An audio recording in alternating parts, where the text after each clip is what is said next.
بسم الله الرحمن الرحیم. کولی شي چې یو اپلیکیشن ته خپل نوټس ورښودل کړو. یو اپلیکیشن ته ورښودل کړو او له هغې وروسته کوم منځ کې ځینې عکسونه وي، هغه ته زه خپل عکسونه جوړولی شئ دوستانو. هغه طریقه به له دې په بله برخه کې درته وښیم دوستانو. اول لومړی ورځني اطاق کې ده چې یو اپلیکیشن موږ څنګه چینج کولی شو دوستانو. د دې لپاره اول باید موږ اے پی کې ایډیټر ولرو دوستانو. دغه اے پی کې ایډیټر چې دی تاسې له براوزر څخه ښکته کولی شئ. دغه د پلی سټور کې ډېر نه پیدا کېږي دوستانو. تاسې له ګوګل کروم څخه دغه کروم څخه ډاونلوډ کولی شئ. هلته اے پی کې ایډیټر پرو سرچ کړئ او ډاونلوډ یې کړئ دوستانو. راځو اپلیکیشن کې ایډیټ کوو. دلته به راشو سلیکټ اے پی کې فرام اپ، دا باندې به کلیک وکړو دوستانو. نو راځم دغه ځای کې زه مثلا دغه ته نوم ور بدلوم، کلیک پرې کوم، کمانډ ایډیټ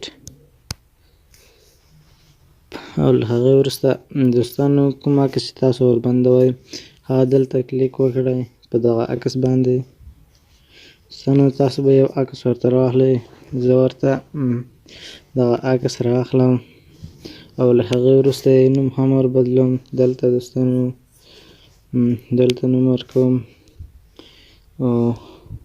افغانستان نیټورک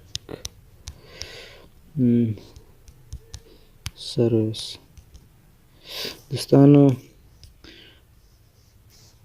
دا مو نوم ورکړ او دلته بیا راځم سیو باندې کلیک کوم، سیو وهم. دلته کار شروع کېږي، خپله اوس تیارېږي دوستانو. ورکینګ پرې روان دی. زه دا ویډیو لږه بندوم تر څو ویډیو ډېره ستره نه شي دوستانو. دغه دی جوړ شو او بیا به دلته راشو، دغه باندې به کلیک وکړو، ریموو باندې او اوکې به یې کړو دوستانو. بیا به راشو دلته انسټال باندې به کلیک وکړو او انسټال به یې کړو دوستانو. چې تر څو دا انسټالېږي زه به ویډیو لږه دوستانو دا به انسټال شي، الو به یې کړو دلته، دا به اوس انسټال شي. راځو له دې ځایه اپلیکیشن ته راځو.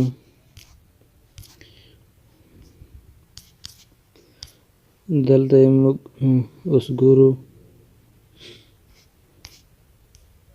دوستانو. دلته راځي افغانستان نیټورک، تر اوسه پورې نه ده انسټال شوی. چې تر څو انسټالېږي زه ویډیو لږه بندوم دوستانو. دغه دی انسټال، وګورئ نوم هر ور بدل شو او عکس هم دوستانو. دغه دی الو به یې کړو. دلته تاسو خپله ژبه ورته انتخاب کولی شئ دوستانو.